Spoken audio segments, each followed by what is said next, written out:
ये हम लोग देख रहे थे कि बिना फ्रिक्शन के हम यहाँ कितना मास लटकाएं कि ये सिस्टम रेस्ट में रहे। तो आंसर आया था 8 kg। 8 kg अगर आप यहाँ लटकाते हैं ना तो ये इक्विलिब्रियम में रहेगा। ठीक है, आगे बढ़ते हैं। फिर हमने देखा था कि अगर फ्रिक्शन आ जाए और फ्रिक्शन कोफिशिएंट कितना था 0.5 है, तो अब आपके पास एक रेंज होगा मासेस का जिसको लटकाने से ये सिस्टम इक्विलिब्रियम में रहेगा, जिसमें ज्यादा से ज्यादा हम कितना लटका सकते हैं देखे थे ना हम लोग ये। हाँ, ज्यादा से ज्यादा हम लोग 11 kg और कम से कम हम लोग 8 kg लटका सकते हैं। अच्छा हाँ सॉरी, 8 तो खैर वो था। हाँ, कम से कम कितना 5 kg लटका सकते हैं। ठीक है, 5 से कम नहीं, 11 से ज्यादा नहीं। ठीक है, आगे बढ़ते हैं। बोल रहा है कि find the minimum applied force on the block. तो चलिए, सबसे पहले ये एक सरफेस है, इसके ऊपर ये एक ब्लॉक है और ब्लॉक का मास कितना है m है। हाँ, find the minimum applied force on the block so that it can slide on the surface. आपको बताना कि कम से कम हम कितना फोर्स इसके ऊपर लगाएं कि हम इसको स्लाइड करा सके। अच्छा हाँ, मैंने तुमसे बोला था कॉपी लाने के लिए। कॉपी निकाल के सामने रखिए और इसके बारे में सोचिए कि हम कम से कम कितना फोर्स लगाएं। कॉपी कहाँ है? तुमको लाए थे, खड़े हो जा और बता।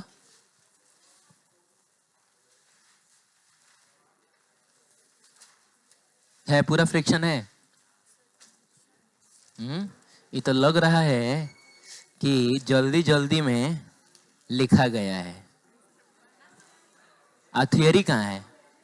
अच्छा यही थियरी है, फोटो सब गायब कर दी तुम। इस क्वेश्चन नंबर 25 का फोटो कहाँ है?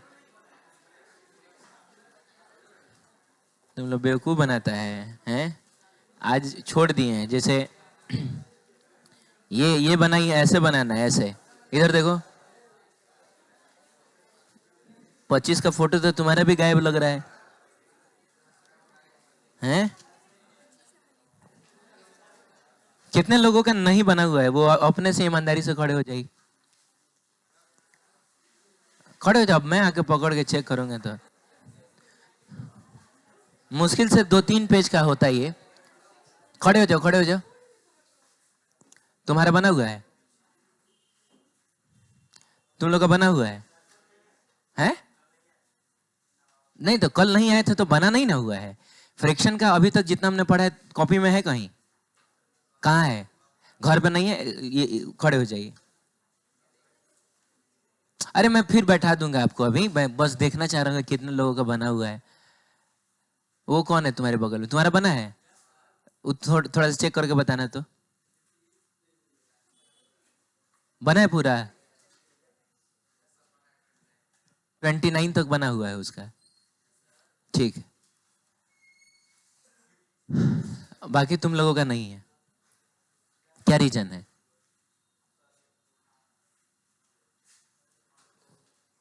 खड़े रहो, खड़े रहो। क्या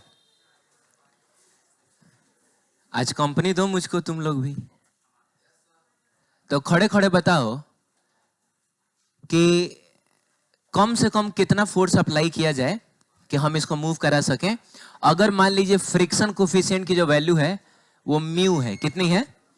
म्यू है। कोफिशिएंट ऑफ फ्रिक्शन म्यू है, तो कम से कम कितना फोर्स आएगा? थोड़ा जल्दी जल्दी करिएगा।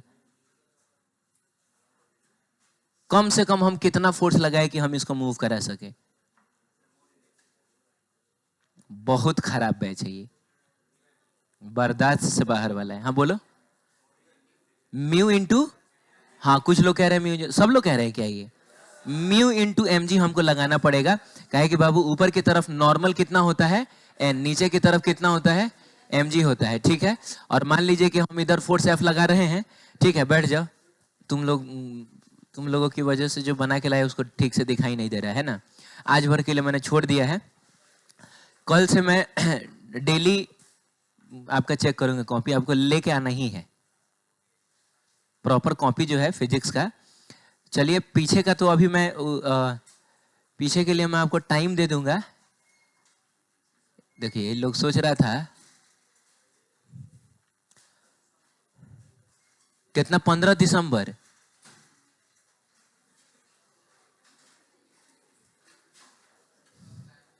फ्रिक्शन जितना भी हम लोगों ने पढ़ा है ना, तो उतना डेली मैं आपका चेक करूंगा, कॉपी आपके पास होना चाहिए, घर पे नहीं होना चाहिए, ठीक है। तो अगर अगर हम इसको खींचना चाहते हैं, स्लाइड कराना चाहते हैं, तो सबसे पहले इधर रोकने के लिए कौन आएगा? स्टैटिक फ्रिक्शन आएगा, बोलिए। और स्टैटिक फ्रिक्शन की जो मैक्सिमम वैल्यू होती है वो होती है लिमिटिंग फ्रिक्शन। हे भगवान, मान लीजिए यही वो मिनिमम फोर्स है, यही वो मिनिमम फोर्स है जिसको लगा देने से अब जस्ट ये स्लाइड करने ही वाला है। अरे बोलो ना, तो करने ही वाला है का मतलब हुआ ये वाला फ्रिक्शन हारने ही वाला है। और ये कहां जाके हारता है? अपनी लिमिटिंग वैल्यू पे ना जाके हारता है। इसका मतलब हुआ कि ये अभी अपने मैक्सिमम औकात पे होगा, बोलिए। और मैक्सिमम औकात कितना होता है? लिमिटिंग फ्रिक्शन होता है। तो बताइए, ऊपर वाला फोर्स नीचे वाला फोर्स ये तो बराबर होगा, क्योंकि इस डायरेक्शन में तो कुछ हो नहीं रहा है, तो नॉर्मल इज इक्वल टू कितना होगा? mg होगा, बोलिए। और this applied force should be at least equal to limiting friction. हालांकि बाकायदा लिमिटिंग फ्रिक्शन से थोड़ा सा ज्यादा होना चाहिए, लेकिन मैं कह रहा था कि मान लीजिए लिमिटिंग फ्रिक्शन अगर 50 न्यूटन है, तो थोड़ा सा ज्यादा का मतलब क्या हुआ? 50.00000000 कितने time zero? Infinite time zero. फिर 1 न्यूटन भी लगा दोगे तो वो खिसक जाएगा, और ये लगभग लगभग 85 न्यूटन ने इसको बोला जाएगा। अरे बोलिए ना। तो कोई मिनिमम पूछेगा ना, तो आप लिमिटिंग फ्रिक्शन ही बता सकते हैं, माने उससे हल्का सा भी ज्यादा हो जाएगा तो वो खिसक जाएगा। तो कहीं ना कहीं applied force should be equal to limiting friction, और लिमिटिंग फ्रिक्शन की वैल्यू होती है, पहले तो लिख देता हूं, इसकी वैल्यू होती है म्यू इनटू कितना? नॉर्मल। और नॉर्मल की वैल्यू कितनी है? mg है। यानी कम से कम ये अप्लाइड फोर्स होना चाहिए कितना, बताइए? तो म्यू इनटू mg। शायद आपने भी यही बताया था क्या? आपने ये आपने जो बताया था ये एक गलत आंसर है, गलत आंसर है ये। क्यों गलत आंसर है, आइए हम इसको समझते हैं। सवाल में कहीं भी इस बात का जिक्र नहीं है, ठीक है। हालांकि मास वास का भी जिक्र नहीं मैंने अपनी तरफ से दिया है, तो मास मान लो कितना है? m है। और फ्रिक्शन कोफिशिएंट कितना है? म्यू है। ये दो चीज समझ लेना, क्वेश्चन ने आपको दिया है। क्वेश्चन में कहीं भी इस बात का जिक्र नहीं है कि अगर आपको इसको खिसकाना है तो आपको हॉरिजॉन्टल फोर्स ही लगाना है। जरूरी है क्या? हम इधर ही फोर्स लगाएंगे तो ये खिसकेगा क्या? हम ऐसे तिरछा फोर्स लगा देंगे तो ये नहीं खिसकेगा क्या? ये फोर्स अगर हम इधर ना लगा के कुछ ऐसा तिरछा लगाएं तो क्या ये नहीं खिसकेगा क्या? अभी भी खिसक सकता है। अब जैसे मान के चलिए कि कोई ब्लॉक यहाँ पड़ा हुआ है, उसमें कोई रस्सी बंधा हुआ है, हमको उसको खींच के कहीं लेके जाना है, तो जरूरी है कि एकदम हम बैठ जाएंगे, एकदम इसको पैरेलल कर लेंगे तभी खींचेंगे तो वो खिसकेगा। हम लोग तो ऐसे भी करके लेके जाते हैं। अरे बोलो ना, जाओ एक काम करो, जाके बेसबॉल बैट मांग के लाओ।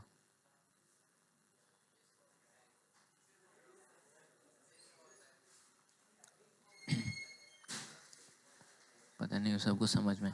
हाँ, मैं कह रहा था कि अगर हम तिरछा भी खींच के लेके जाएं चीजों को, शांत रहिए। जैसे इसी को लीजिए ना, मैं कैसे खींच रहा हूँ, देखिए मेरा हाथ अगर ऐसे है तो ऑब्वियसली मैं फोर्स इधर ही ना लगा रहा हूँ, लेकिन फिर भी वो इधर जा रहा है कि नहीं? नहीं जा रहा है क्या? हाँ, तो तिरछा भी फोर्स लगाने से ये मूव कर सकता है।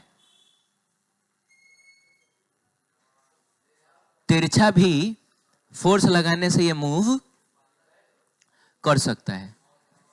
ठीक है, रहने दो फिलहाल अभी, ठीक है। ये मूव कर सकता है, तो हो सकता है कि जब हम तिरछा फोर्स लगा रहे हो ना, तब ये थोड़ा ज्यादा आसानी से मूव करे। ऐसा हो सकता है। चीजों को खींचने का, चीजों को धक्का देने का कई सारा तरीका हो सकता है, बोलिए। तो ऐसा हो सकता है कि हम कहीं तिरछा फोर्स लगाए तो ये आसानी से मूव कर जाए। तो इसीलिए मैंने जो फोर्स लगाया वो किधर लगाया? थोड़ा तिरछा लगाया। और हॉरिजॉन्टल से किस एंगल पे लगाया बताइए? कुछ थीटा एंगल पे लगाया। अब देखिए क्या होगा, इस फोर्स का जो एक कंपोनेंट ऊपर आएगा, बोलो बाबू, वो कितना आएगा? एफ साइन थीटा आएगा। और एक कंपोनेंट जो इधर आएगा वो कितना आएगा? एफ कॉस थीटा आएगा। अब बताइए, अगर ये ब्लॉक इधर मूव करेगा, किसकी वजह से मूव करेगा? इस एफ की वजह से मूव करेगा, इस एफ साइन थीटा की वजह से मूव करेगा ना। ये अगर इधर मूव करेगा तो ये एफ कॉस थीटा की वजह से मूव करेगा। यानी हमारे द्वारा लगाए गए फोर्स का एक कंपोनेंट ही इसको खींचेगा। अरे बोलिए ना। हाँ, जैसे मान लीजिए कि हो सकता है कि हमने 10 न्यूटन फोर्स लगाया है, और ये अगर 37 डिग्री है तो 10 न्यूटन का 37 डिग्री पे कंपोनेंट आता है 8 न्यूटन, और ये आएगा 6 न्यूटन। यानी हम इस ब्लॉक को सिर्फ 8 न्यूटन का फोर्स लगा के खींच रहे हैं। और अगर हम सीधे ऐसे फोर्स लगाते ना तो पूरे का पूरा 10 न्यूटन लगा के हम, आप समझ नहीं रहे, ऐसा लग रहा है। अरे समझ रहे मैं कहने क्या चाह रहा हूं। मान लीजिए कि मेरी औकात है कि मैं 10 न्यूटन का फोर्स लगा सकूं, तो अगर मैं बिल्कुल ऐसे फोर्स लगाऊं तो पूरा का पूरा 10 न्यूटन मैं इधर लगाऊंगा। लेकिन अगर मैंने तिरछा लगा दिया, क्या कर दिया बताओ, तिरछा लगा दिया, तो इसका एक कंपोनेंट इधर आएगा, एक कंपोनेंट ऊपर आएगा। ये कंपोनेंट मान लीजिए 8 न्यूटन है, ये 6 न्यूटन है, और ये कितना है, सॉरी 10 न्यूटन है। तो आप अब अगर इस ब्लॉक को खिसकाना चाह रहे हैं तो आपके फोर्स का सिर्फ यही वाला कंपोनेंट ने इसको खींच के लेके जाएगा। तो पहले हम 10 न्यूटन से खींच रहे थे, अभी हम 8 न्यूटन से खींच रहे हैं। तो क्या कोई लॉजिक बनता है कि तिरछा खींचने से ये आसानी से मूव कर जाए? आपको क्या लग रहा है? पहले हमारा पूरा का पूरा फोर्स इसको इस डायरेक्शन में खींच रहा था, अभी हमारे फोर्स का बस एक कंपोनेंट इसको खींच रहा है। तो कब ये आसानी से खींचाएगा, इस केस में कि इस केस में? ऊपर वाले केस में। फिलहाल तो हमको ऐसा लग रहा है, ये भी गलत है। अब आप बोलिएगा सर ये तो हमको नहीं समझ में आ रहा है कि कम फोर्स लगा के हम आसानी से कैसे खींच सकते हैं। तो बाबू फोर्स का एक कंपोनेंट ऊपर भी तो है, और पता है ये क्या करेगा, ये नॉर्मल को कम कर देगा। आप समझे नहीं। मान लीजिए कि ये कितने केजी का ले लिया जाए, 2 केजी का ले लिया जाए, 2 केजी का ले लो, क्या दिक्कत है? तो 2 केजी का ले लोगे तो बाबू नीचे की तरफ कितना, 20 न्यूटन, और ऊपर की तरफ नॉर्मल होता है। अच्छा, ये जो ब्लॉक है वो इस डायरेक्शन में मूव करना होगा तो करेगा, इस डायरेक्शन में तो नहीं ना करेगा। अरे ये सरफेस पे रखा हुआ है। अब आप बता सकते हैं कि यहाँ पे नॉर्मल कितना होगा, कितना न्यूटन? पूरा 20 न्यूटन नॉर्मल होगा। पागल हो गए हो? अरे ऊपर एक 6 न्यूटन भी तो है। तो ऊपर वाला फोर्स और नीचे वाला फोर्स बराबर होना चाहिए। 6 है तो ये कितना हो जाएगा, 14 न्यूटन हो जाएगा। बोलिए जल्दी। तो 14 न्यूटन 6 न्यूटन मिलके 20 न्यूटन। तो ऊपर वाला 20 नीचे वाला 20 एक दूसरे को कैंसिल कर लेगा। तो आपको नहीं लग रहा है इसके आ जाने से नॉर्मल पहले से थोड़ा कम हो गया है? पहले क्या था, पहले पूरा का, अगर ये 2 केजी का है तो पूरा का पूरा नीचे कितना, 20 न्यूटन, और ऊपर पूरा का पूरा नॉर्मल। तो नॉर्मल 20 न्यूटन था कि नहीं? लेकिन मेरे तिरछा फोर्स लगाने से नॉर्मल की वैल्यू कम हो गई। मेरे फोर्स का एक कंपोनेंट नॉर्मल कम कर रहा है और एक कंपोनेंट इसको खींच के लेके जा रहा है। पता है नॉर्मल कम हो जाने से क्या होगा? नॉर्मल कम हो जाने से लिमिटिंग फ्रिक्शन कम हो जाएगा। यानी जिसको आपको हराना है वो थोड़ा कमजोर हो जाएगा। लिमिटिंग फ्रिक्शन के कम हो जाने का मतलब हुआ, अरे जैसे मान लो पहले लिमिटिंग फ्रिक्शन था, अब पहले लिमिटिंग फ्रिक्शन मान लो ज्यादा था, कुछ मान लो 10 न्यूटन था, है ना? बोलो कितना था? 10 न्यूटन था। नॉर्मल कम हो गया तो लिमिटिंग फ्रिक्शन कम हो जाएगा, कुछ मान लीजिए कुछ 6 न्यूटन हो जाएगा।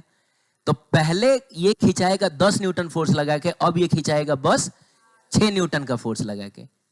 अरे बोलिए ना। तो आपको नहीं लग रहा है नॉर्मल के कम हो जाने से लिमिटिंग फ्रिक्शन कम हो गया और ये थोड़ा आसानी से खींचा जाएगा? बोलो। तो यही वजह है कि मान लीजिए पहले लिमिटिंग फ्रिक्शन अगर 10 न्यूटन था, बोलो कितना था? चाहे हम लोग एग्जांपल लेके चलो ना, म्यू की वैल्यू ले लेते हैं हम लोग 0 पॉइंट कितना 5। तो बताओ लिमिटिंग फ्रिक्शन यहां 20 न्यूटन है, सॉरी नॉर्मल यहां 20 न्यूटन है। तो इस केस में लिमिटिंग फ्रिक्शन कितना आएगा? लिमिटिंग फ्रिक्शन आ जाएगा तुम्हारा, यहां कितना है, यहां बताओ। अरे यहां कितना है?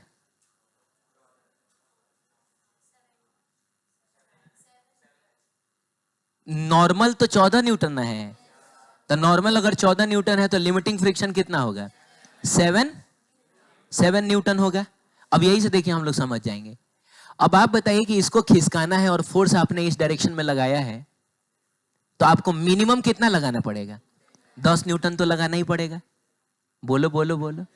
तुमने तिरछा फोर्स लगाया और तुमने किस एंगल पे लगाया? ये 37 डिग्री था।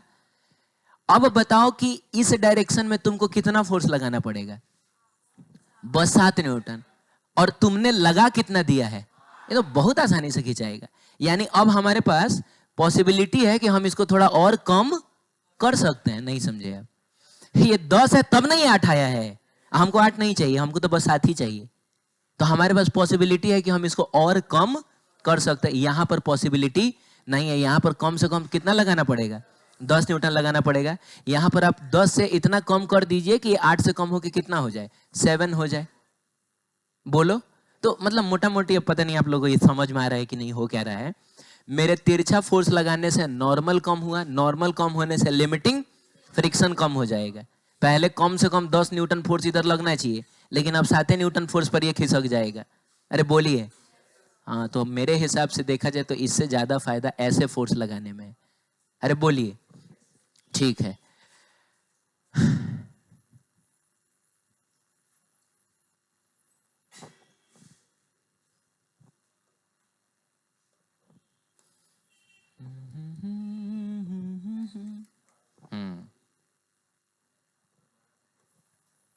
क्या हो गया?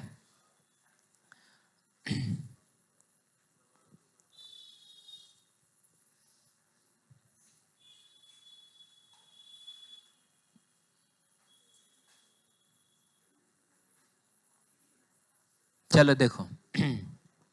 सुनो, तो हमने फोर्स कैसा लगाया बताओ? तिरछा लगाया, जिसका एक कंपोनेंट खींचेगा, एक कंपोनेंट नॉर्मल को कम करेगा। तो आ, अब बाबू जस्ट ये अगर खिसकने ही वाला है, या जस्ट अभी अभी जस्ट खिसका है, तो उस समय इधर की तरफ कौन सा फोर्स लग रहा होगा? Limiting friction. जस्ट अभी खिसका है तो लिमिटिंग फ्रिक्शन ही होगा। तो बताइए, ऊपर वाला फोर्स और नीचे वाला फोर्स तो इक्वल होगा। कितना हो जाएगा? F sine theta plus normal is equals to mg हो जाएगा। आप यहां से नॉर्मल निकाल लीजिए, ये आ जाएगा आपका mg माइनस कितना? F sine theta. तो यहां से भी प्रूफ हो गया कि नॉर्मल mg से तो कम ही ना होगा। बोलिए ना। चलिए ठीक है। अब इसको कुछ इक्वेशन नंबर 1 नाम दे दीजिए।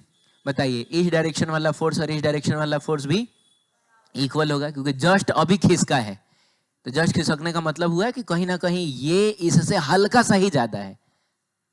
बोलो ना, ये अगर 50 न्यूटन है तो ये 50.0000001 न्यूटन है, तो लगभग में बराबर ही ना है। तो कर दिया जाए बराबर। लिखा जाए कि F cos theta is equals to कौन सा फ्रिक्शन? Limiting friction. अब बाबू लिमिटिंग फ्रिक्शन होता है म्यू इनटू कितना? नॉर्मल। तो F cos theta is equals to हो जाएगा म्यू, और नॉर्मल की जगह पे हम लिखेंगे mg minus F sine theta. ठीक है। अब हमको निकालना तो f की वैल्यू ना है, हमको तो यही ना पता करना है कि कम से कम हम कितना फोर्स लगाएं। तो सब f को एक साइड में लेके जाइए। तो एक काम करिए, म्यू को अंदर मल्टीप्लाई करिए, तो ये म्यू एफ साइन थीटा होगा। माइनस में है, उधर जाके प्लस में हो जाएगा। तो पहले से उधर प्रेजेंट है एफ कॉस थीटा, और ये म्यू अंदर जाके उधर जाएगा, तो बन जाएगा एफ इंटू म्यू, या म्यू इंटू एफ जैसे कहो, sine theta is equal to क्या? mg। अच्छा ना, म्यू भी तो है, म्यू mg। एफ को कॉमन ले लीजिए, तो यहाँ आपको क्या मिलेगा? Mu sine theta. साइन वाला थोड़ा मैं पहले लिख रहा हूँ, कोई दिक्कत नहीं है। म्यू साइन थीटा अब प्लस इसमें क्या बचेगा? कॉस थीटा, और ये हो गया आपका म्यू mg। अब इसको आप नीचे लेके जाइए, यानी फोर्स इज इक्वल टू हो जाएगा mu mg divided by mu sine theta plus कितना? Cos theta. इसका मतलब हुआ कि आप कितना फोर्स लगाइएगा इसको खिसकाने के लिए, ये थीटा पर भी डिपेंड करेगा। अब अगर हमने थीटा को एकदम 0 डिग्री ले लिया, जो कि पहले केस में हम लोगों ने लिया था, अरे अगर हॉरिजॉन्टल फोर्स लगाओगे तो थीटा इज इक्वल टू कितना होगा? 0 डिग्री ही ना होगा। तो आप यहाँ पर 0 डालिएगा, तो साइन 0 कितना होता है? 0। तो ये तो पूरा खत्म ही हो गया। और cos 0 कितना होता है? 1। और फोर्स आ जाएगा म्यू इंटू mg, जो कि आपने बताया था। सही में अगर हम ऐसे फोर्स लगाएं तो कम से कम हमको म्यू mg तो लगाना पड़ेगा। बोलो। लेकिन हो सकता है ना कि तिरछा लगाने से कहीं म्यू mg से भी कम फोर्स लगा के ये खिसक जाए। बोलिए। ठीक है। तो आइए अब हम लोग देखते हैं कि f की मिनिमम वैल्यू कितनी होगी। तो बाबू हमारे हाथ में इसमें क्या है? एंगल है। बाकी कुछ हमारे हाथ में, हम म्यू की वैल्यू नहीं बदल सकते, उसका मास नहीं बदल सकते, हम जी की वैल्यू नहीं बदल सकते। हम क्या बदल सकते हैं? एंगल बदल सकते हैं। कभी ऐसे खींचेंगे तो 0 हो जाएगा, थोड़ा सा एंगल हम बढ़ा सकते हैं, थोड़ा और बढ़ा सकते हैं, और बढ़ा सकते हैं, है कि नहीं?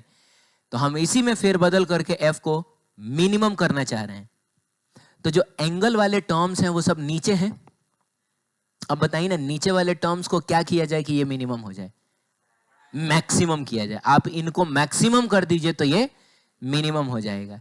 तो एक बात याद रखना बाबू, A sine theta plus B cos theta अगर कहीं लिखा रहे, ए साइन थीटा प्लस क्या लिखा रहे, ये ज्यादा से ज्यादा होता है ए स्क्वायर प्लस बी स्क्वायर के ऊपर रूट, और कम से कम होता है minus of A square plus क्या, बी स्क्वायर, जिसमें ए और बी क्या है, साइन थीटा और कॉस थीटा के कोफिशिएंट्स हैं। ठीक है, ये बात उसमें भी लिखा हुआ है, आप ढूंढिए कहां लिखा हुआ है और उसको अंडरलाइन करिए बढ़िया से।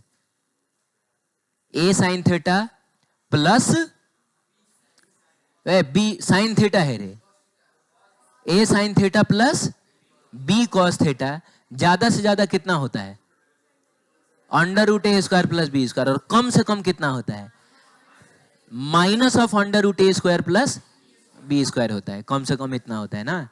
अब आप बताइए कि हमको एफ को मिनिमम ना करना है, अरे बोलिए ना, हाँ ये एफ जो है हमको कैसा चाहिए, एकदम मिनिमम चाहिए, कम से कम फोर्स लगा के हम देखिए खिसकाना चाह रहे हैं। तो एक तो प्रॉपर तरीका ये है कि हम मैक्सिमा मिनिमा का कॉन्सेप्ट लगा के इसको सॉल्व करें, लेकिन उसकी जरूरत नहीं है। हम लॉजिकली इसको सॉल्व कर सकते हैं कि इसको मिनिमम करना है तो इसको क्या कर दिया जाए, मैक्सिमम। और ये भी ध्यान से देखिए तो ये लिखा हुआ है ए साइन थीटा प्लस बी की जगह कितना है, 1 है। अगर हम मानना चाहें तो ये mu M G divided by mu sine theta plus 1 into cos theta लिखा हुआ है।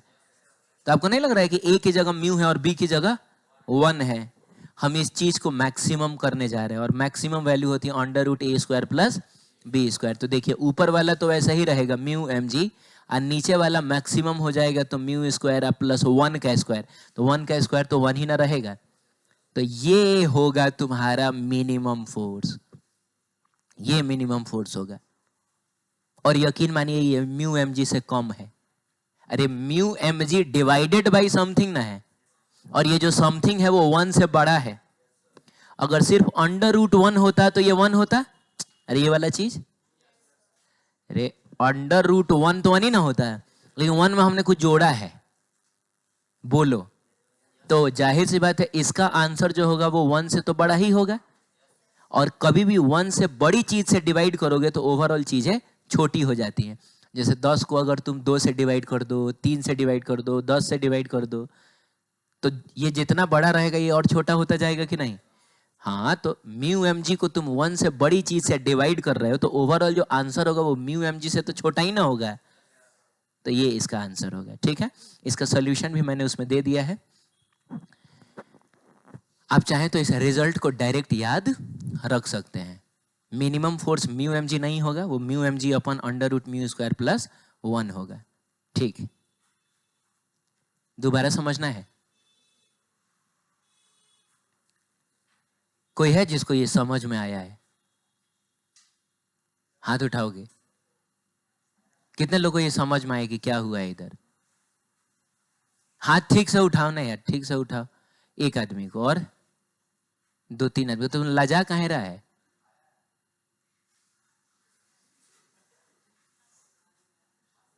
तीन आदमी को समझ में आया, बाकी लोगों को नहीं समझ में आया। क्या नहीं समझ में आया इसमें? मैंने इसमें ऐसा बताइए कि क्या नहीं समझ में आया है?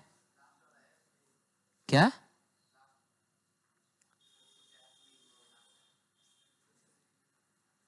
तुम बोलो क्या नहीं समझ में आया इसमें? तो हाथ नहीं उठाए थे।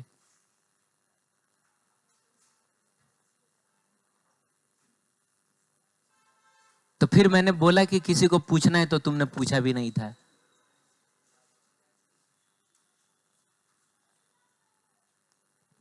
किसी को पूछना है ये? ठीक,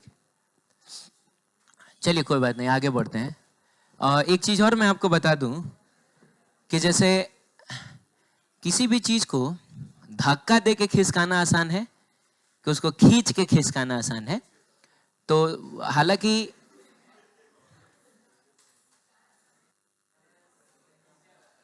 ठीक है, कोई बात नहीं है। हालांकि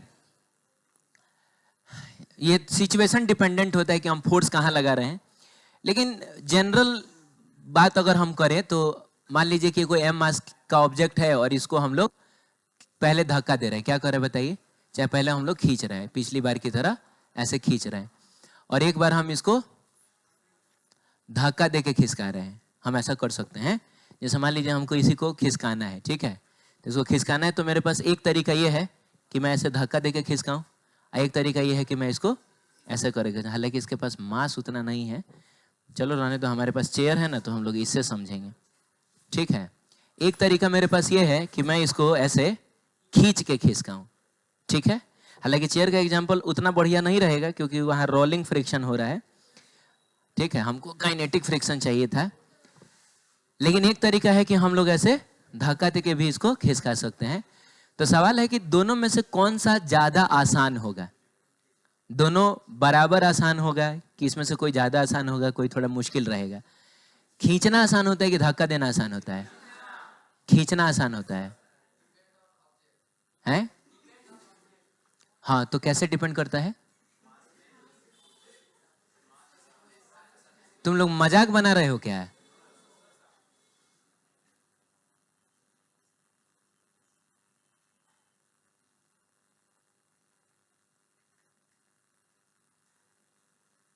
तुम लोग मजाक बना रहे हैं?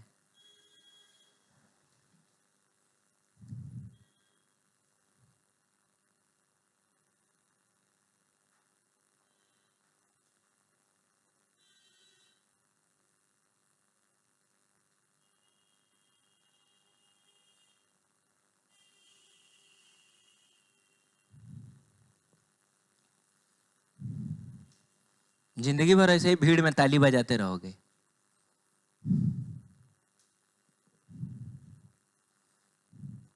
पूछ रहा हूं कि किसी चीज को खींचना आसान होगा कि धक्का देना आसान होगा? हाँ, तो कितने लोगों को लग रहा है कि खींचना आसान होगा? हाथ उठाइए। और कितने लोगों को लग रहा है कि सर धक्का देना ज्यादा आसान होता है? ठीक है, आपको लग रहा है धक्का देना। आइए समझते हैं। आओ इधर आओ।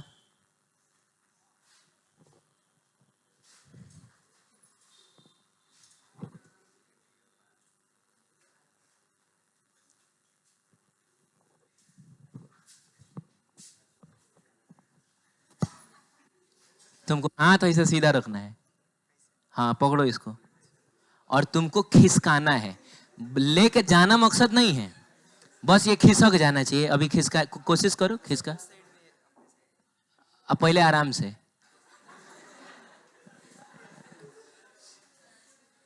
सुपारी दे के नहीं ना भेजा है सर? उधर अब खिसकाना है तो इसको खिसकाना बोला जाएगा। इस, ठीक है, हाँ ठीक है ठीक है, ये किया तुमने, खिसका ये। अब थोड़ा खींचो इसको, खींचो, और बताओ कि तुमको कौन थोड़ा ज्यादा आसान लगा। फिर से ट्राई करो बढ़िया से। रुक रुक रुक रुक, रुक जा सेकंड, रुक जा। अच्छा, वो तो डायरेक्शन पर डिपेंड करेगा ना, इसीलिए मैंने बोला कि चक्का लगा हुआ है तो हो सकता है कि हम ओरिजिनल बात ना समझ पाए, लेकिन एक दो बार करके देख लो। पहले तुमको खिसकाना है, धक्का देके खिसका, दोनों हाथ का यूज कर सकते हो। हाँ ये रहा। अब वापस लेके जाना है। कौन तुमको ज्यादा आसान लगा? ये धक्का देना। अब दोबारा ट्राई करो, अब दोबारा ट्राई करो, अब बताना कौन।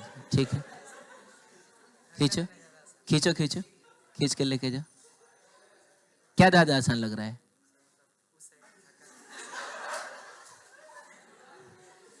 अच्छा, हाथ कैसे रखे थे तुम? करो, फिर से करो। हाँ ठीक है, अब नजदीक आओ। अरे तो वहीं से काहे खींच रहा है? ठीक है, तुम जाओ। चलो हम लोग समझते हैं कि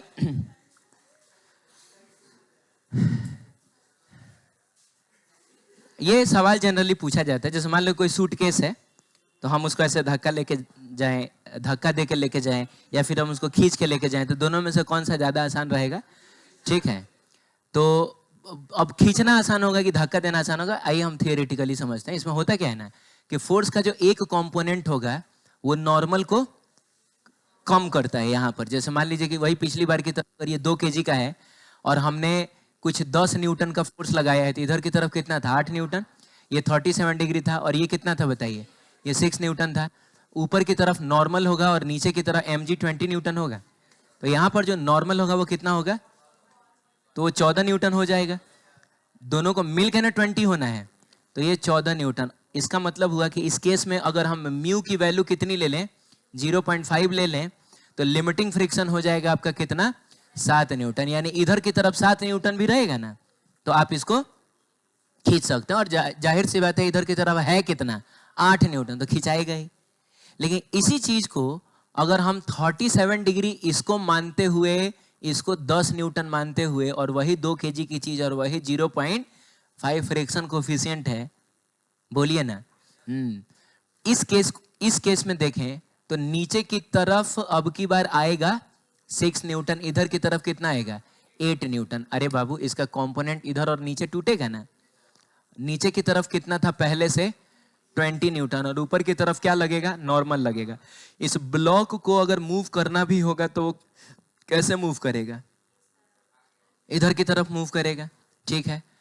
तो इस डायरेक्शन में तो इक्विलिब्रियम ना होगा, यानी ऊपर वाला फोर्स बराबर नीचे वाला फोर्स। तो ऊपर में एक ही फोर्स है, कौन सा? नॉर्मल। और नीचे में 2 फोर्स है, कौन सा? तो ये 6 न्यूटन भी है और ये 20 न्यूटन भी है।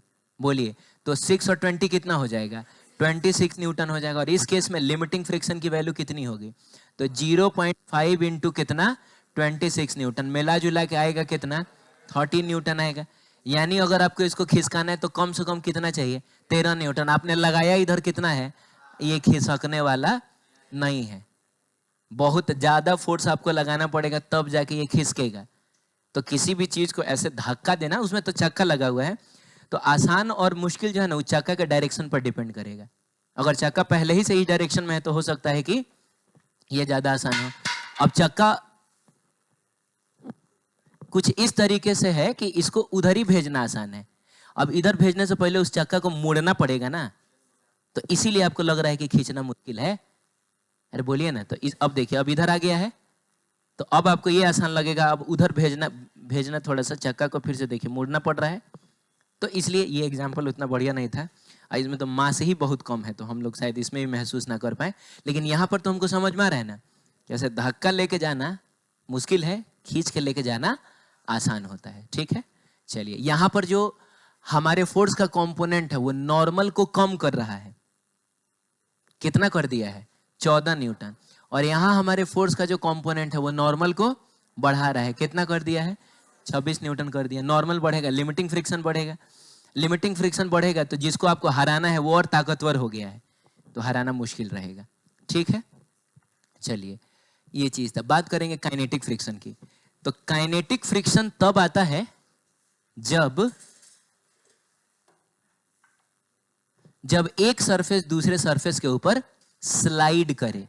इसको हम लोग आम भाषा में घिसटाना बोलते हैं। तो जब भी एक सरफेस दूसरे के ऊपर घिसटा रहा हो तो कौन सा फ्रिक्शन काम करता है? काइनेटिक फ्रिक्शन काम करता है, ठीक है। तो लिखा हुआ है, हाँ, if one surface is sliding over other surface then kinetic friction opposes the relative motion, ठीक है। अब जैसे मान लीजिए कि इस पेन को मैंने यहां फर्श पे रखा है, बोलिए,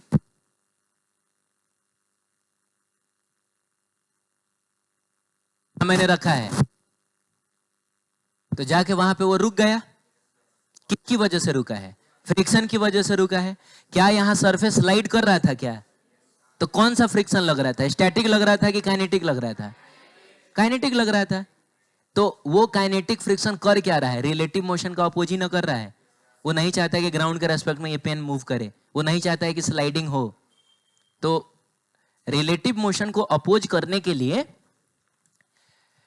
अगर एक सरफेस दूसरे सरफेस के ऊपर स्लाइड कर रहा है तो जो फ्रिक्शन आता है वो काइनेटिक फ्रिक्शन होता है। क्लियर है बाबू? काइनेटिक फ्रिक्शन का जो मैग्नीट्यूड होता है, काइनेटिक फ्रिक्शन का, वो होता है म्यू के इंटू नॉर्मल। कितना होता है? म्यू के इंटू नॉर्मल। अब सुनिएगा ध्यान से। ये मान लीजिए कोई m मास का ब्लॉक है, ठीक है। तो किसी भी दो सरफेस के लिए ना म्यू एस अलग होता है और म्यू के अलग होता है। आपको याद होगा कि जब हम लोग लिमिटिंग फ्रिक्शन निकाल रहे थे तो हम लोग mu S into normal run लिख रहे थे। यहां पर जो म्यू एस था वो था कोफिशिएंट ऑफ स्टैटिक फ्रिक्शन, यहां जो म्यू के है वो है कोफिशिएंट ऑफ क्या, kinetic friction, coefficient of kinetic friction है। तो किसी भी सरफेस के लिए म्यू के और म्यू एस जो होता है वो थोड़ा सा डिफरेंट होता है, और कौन ज्यादा होता है कौन कम होता है वो मैं अब बताता हूं थोड़ी देर में। बात करेंगे डायरेक्शन की, किसकी बात करेंगे, तो इसका डायरेक्शन होता है opposite to the relative velocity, opposite to the relative velocity. माने एक सरफेस के रेस्पेक्ट में दूसरा सरफेस जिधर मूव कर रहा होगा ना, काइनेटिक फ्रिक्शन उसके ऑपोजिट लगेगा। ये बहुत सिंपल सी बात है। जैसे मान लीजिए कि इस पेन को मैंने यहां रख के जब, ठीक है, हाँ, इसको जब मैंने यहां रख के उधर खिसकाया था ऐसे, बोलो ना, तो पेन उधर ना जा रहा था ग्राउंड के रेस्पेक्ट में, तो बताओ उस पेन पर काइनेटिक फ्रिक्शन किधर लगा होगा, इधर लगा होगा। अरे वेलोसिटी उधर है, फोर्स इधर लगेगा, तब ना स्पीड लगातार कम होगा। अब इसी पेन को मैं मान लो कि इधर की तरफ खिसकाऊं ऐसे करके, इधर फेंकूं, तब बताओ काइनेटिक फ्रिक्शन किधर लगा होगा, अब इधर की तरफ लगा होगा। ठीक है, तो अब देख लीजिएगा वेलोसिटी किधर है उसके ऑपोजिट डायरेक्शन में काइनेटिक फ्रिक्शन लगा दीजिएगा। ठीक है, आगे बढ़े, देख लीजिए लिखा हुआ होगा ये सब आपकी किताब में। ठीक है, बोलता है कि म्यू के जो वैल्यू होती है ना वो म्यूएस से थोड़ी सी, म्यू के की वैल्यू म्यूएस से थोड़ी सी कम होती है, स्लाइटली लेस, हल्का कम होता है ना। जैसे बकायदा अगर आपको क्वेश्चन में म्यू के और म्यूएस अलग अलग देगा ना, तो वो बताएगा कि म्यूएस की वैल्यू है 1, तो म्यू के की वैल्यू थोड़ी सी कम, ऐसा नहीं कि 1 है तो ये सीधे हाफ हो जाएगा, हो सकता है 0.9 दे दे, 0.8 दे दे, ऐसा दे देगा। और रीजन भी बहुत सिंपल है। पहले तो ये बताइए कि म्यू बताता क्या है, रफनेस बताता है। म्यू ज्यादा का मतलब वो सरफेस ज्यादा रफ है, बोलो ना। तो कहीं ना कहीं जब तक ये रुका हुआ था तब हम इसका इस्तेमाल कर रहे थे, अरे लिमिटिंग फ्रिक्शन के लिए इसी का ना इस्तेमाल होता है। तो जब रुका हुआ था तो इसका यूज कर रहे थे, लेकिन जब ये मूव करने लगेगा तब हम किसका यूज करेंगे, इसका यूज करेंगे। इसका मतलब हुआ कि मूव करने से सरफेस थोड़ा सा स्मूथ हो गया है। अरे भाई, मूव करने से सरफेस थोड़ा सा स्मूथ हो गया है, म्यू की वैल्यू अचानक से कम हो गई ना, इसका मतलब सरफेस स्मूथ हो गया होगा। तो ये तो बहुत लॉजिकल बात है। जब भी दो सरफेस एक दूसरे के ऊपर स्लाइड करते हैं तो दोनों एक दूसरे को थोड़ा थोड़ा स्मूथ कर देंगे कि नहीं। जैसे मान लीजिए इस ब्लॉक और इस सरफेस के इस कांटेक्ट वाले हिस्से का को मैं अगर जूम करके दिखाऊं तो आपको क्या लग रहा है कि एकदम स्मूथ है क्या ये? जैसे ये बोर्ड ही है, ये जो बोर्ड है ये आपको लग रहा होगा काफी स्मूथ है। अरे ऐसे छू के देखोगे तो स्मूथ ही ना दिखेगा, बहुत रफ थोड़े दिखेगा, बोलो। लेकिन क्या लग रहा है, वो सही में स्मूथ है क्या? उसमें बहुत बड़ा बड़ा गड्ढा है, अगर माइक्रोस्कोप से देखोगे तो। अगर ये स्मूथ हो जाए तो हम उस पर चौक से लिख ही नहीं सकते हैं। जब हम उसके ऊपर चौक चलाते हैं तो चौक के पार्टिकल्स उन्हीं गड्ढों में भरते हैं, तो हमको दिखता है कि हमने क्या लिखा है।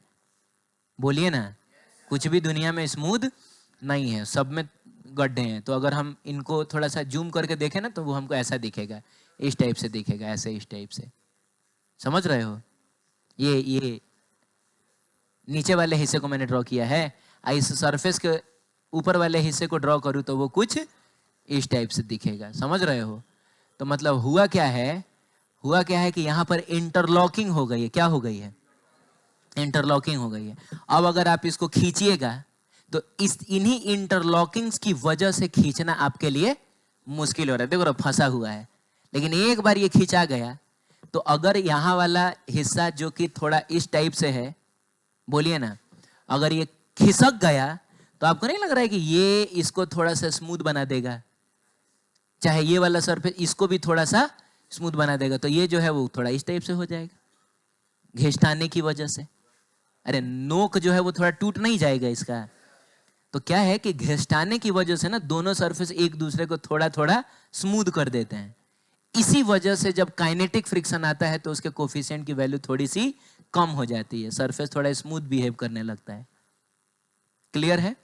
हाँ ठीक है। तो मतलब याद रखना है कि ये स्टैटिक फ्रिक्शन के कोफिशिएंट से थोड़ा सा कम होता है। ठीक है। कह रहा है कि इफ नथिंग इज गिवन, अगर कुछ ना दिया रहे तो म्यू के और म्यू एस को हम लोग सेम ही मानेंगे। जैसे मान लीजिए कि एक ब्लॉक दे दिया, अब बोला कि म्यू की वैल्यू जो है वो 1 है, अब ये बताइए नहीं कि म्यू एस है कि म्यू के है, तो हम लोग म्यू एस बराबर म्यू के बराबर 1 ले लेंगे। ना दिया रहे दोनों सेम लेते हैं। क्लियर है? चलिए, graph between applied force and friction force. ठीक, देखिए देखते हैं जल्दी से। मान लीजिए ये एक ब्लॉक है, बोलिए, चलिए बताइए ब्लॉक का मास कितना कितना ले लिया जाए? 5 kg ले लिया जाए। चलिए 5 kg ले लेते हैं, ठीक है। और हम लोग म्यू एस की वैल्यू ले लेते हैं 1 और म्यू के की वैल्यू ले लेते हैं 0.9। ठीक है, ऊपर की तरफ नॉर्मल लगेगा, नीचे की तरफ mg कितना लगेगा? 50 न्यूटन लगेगा। और हमको फोर्स इधर ही लगाना है, ये दिया हुआ है। फोर्स कहाँ लगाना है? उधर की तरफ लगाना है। अब आप बताइए कि जब आप इसको खींचना शुरू करिएगा तो स्लाइडिंग को रोकने के लिए इधर की तरफ कौन आएगा?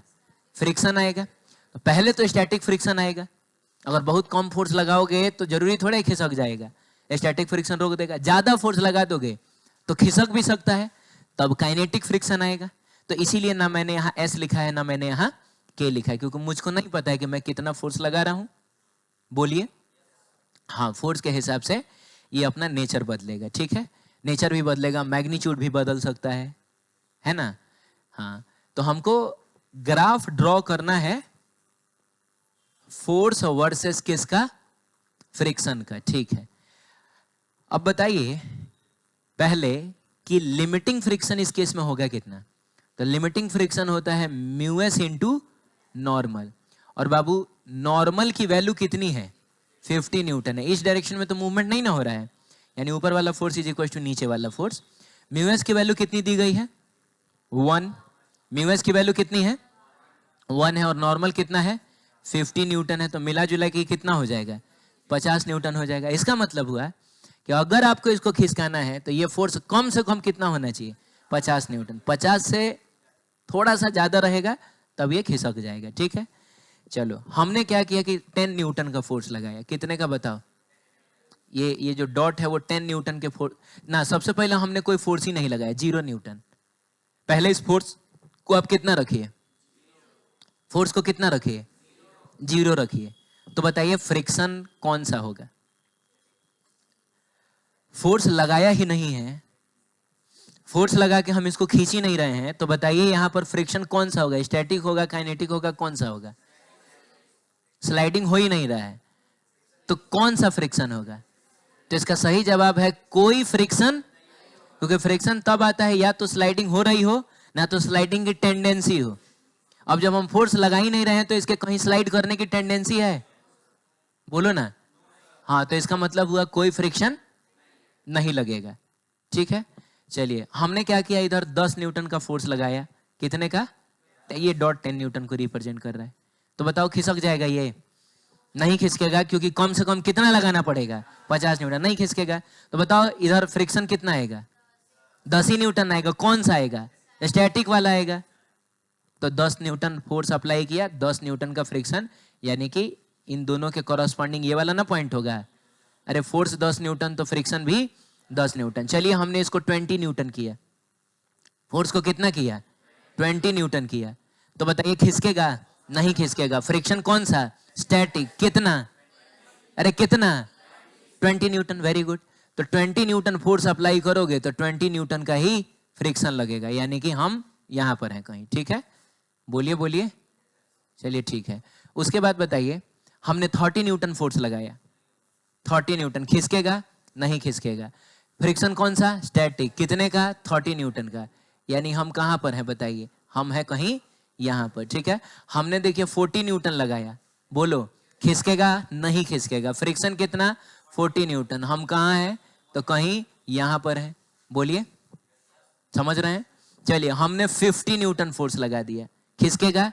तो बकायदा 50 न्यूटन पे नहीं खिसकेगा, क्योंकि 50 न्यूटन पे तो नेट फोर्स इस पर 0 हो जाएगा। आपने 50 लगा दिया और उस केस में स्टैटिक फ्रिक्शन की मैक्सिमम वैल्यू कितनी है?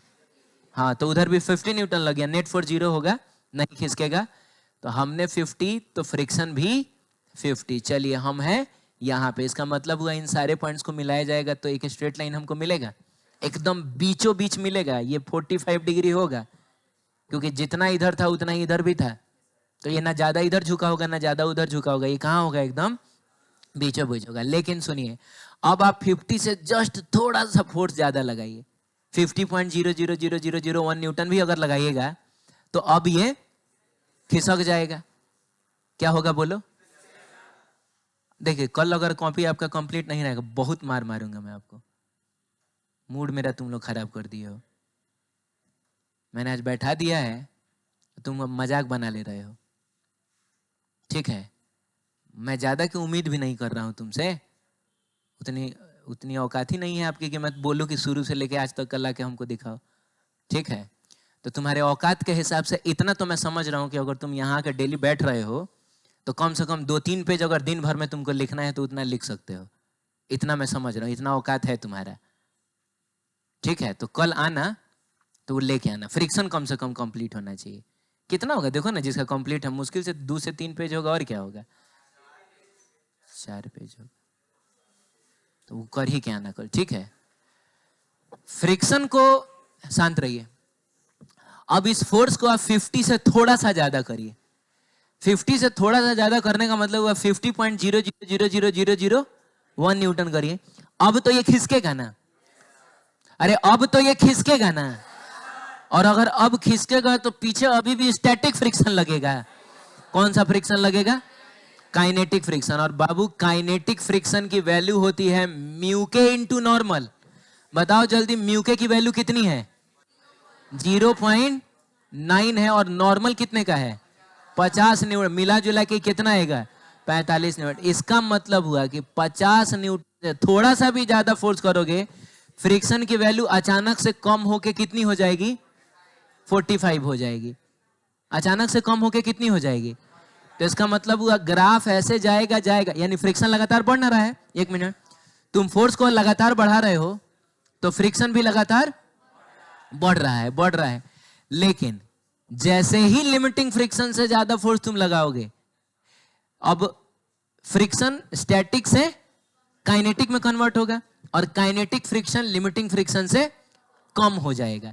तो अचानक से खटाक से ये फ्रिक्शन की वैल्यू कम हो जाएगी। कितनी हो जाएगी बताइए? 45 न्यूटन हो जाएगी। उसके बाद आप 60 न्यूटन का फोर्स लगाइए तो ऑब्वियसली खिसकेगा, और खिसकेगा तो उधर क्या लगेगा? Kinetic friction. और काइनेटिक फ्रिक्शन अपना मैग्नीट्यूड एडजस्ट नहीं कर सकता है, उसका मैग्नीट्यूड कांस्टेंट होता है। तो अब आप कितना भी फोर्स लगा लीजिए, कितना भी, आप 60 न्यूटन लगाइए, 70 न्यूटन लगाइए, 80 न्यूटन लगाइए, काइनेटिक फ्रिक्शन हमेशा कितना रहेगा? 45 न्यूटन ही रहेगा। तो ये ग्राफ एक्चुअल में देखा जाए तो इस टाइप से बना है, बढ़ते गया है, अचानक से कम हो गया, ऐसा सीधा हो गया है। बताइए ये जो पीक वैल्यू है वो किस फ्रिक्शन को रिप्रेजेंट कर रहा है? लिमिटिंग फ्रिक्शन को। 50 न्यूटन तक इसने रोका है। बोलिए, ये जो स्ट्रेट लाइन है ये किस फ्रिक्शन को रिप्रेजेंट कर रहा है? स्टैटिक फ्रिक्शन को। और ये वाला जो स्ट्रेट लाइन है वो किस फ्रिक्शन को रिप्रेजेंट कर रहा है? ये काइनेटिक फ्रिक्शन को रिप्रेजेंट कर रहा है। क्लियर है? ये देखो ऐसा ही है कि जैसे मान लो कि दो लोग पंजा लड़ा रहा है, बोलो ना, अब मान लो कि ये जो है मैक्सिमम 50 न्यूटन तक रोक सकता है, और ये थोड़ा कमजोर है और ये थोड़ा ताकतवर है, तो क्या होगा? इसने 10 लगाया तो ये भी कितना लगाएगा? 10 लगाएगा। 50 तक रोक सकता है, 10 तो लगाएगा ही। तो बताओ नेट फोर्स 0 हो गया, हाथ किधर जाएगा? उधर जाएगा कि इधर जाएगा? कहीं नहीं जाएगा। ठीक है, इसने 20 लगाया, ये भी 20 लगा देगा, कहीं नहीं। 30 तो 30, 40 तो 40, 50 तो 50। लेकिन अब ये जैसे ही 50 से ज्यादा करेगा, मान लो कि इसने 60 कर दिया, तो अब तो ये हार गया ना, तो हार जाएगा तो हाथ उधर जाएगा। अब खुद ये महसूस करिएगा कि जब हाथ उधर जाने लगेगा, अब इसका फोर्स 50 न्यूटन से कम हो जाएगा। अब इसके हाथ में उतना जान, ये आप महसूस करिएगा कि जब आपका हाथ इधर जाने लगता है ना, तो हम उतना फोर्स नहीं लगा पाते हैं जितना हम यहाँ पे लगा रहे थे। तो हो सकता है कि 50 न्यूटन तक हमने रोक लिया हो, बोलिए, लेकिन 50 न्यूटन से जैसे ही ज्यादा किया जाएगा तो हमारा फोर्स जो होता है वो कम हो जाता है। हो सकता है 50 से कम होकर कहीं 45 हो जाए। तो इस तरीके से ऐसा कुछ होता है। ठीक है, आप देख लीजिए, ये ग्राफ भी उसमें दिया हुआ होगा। ठीक है, जाइए।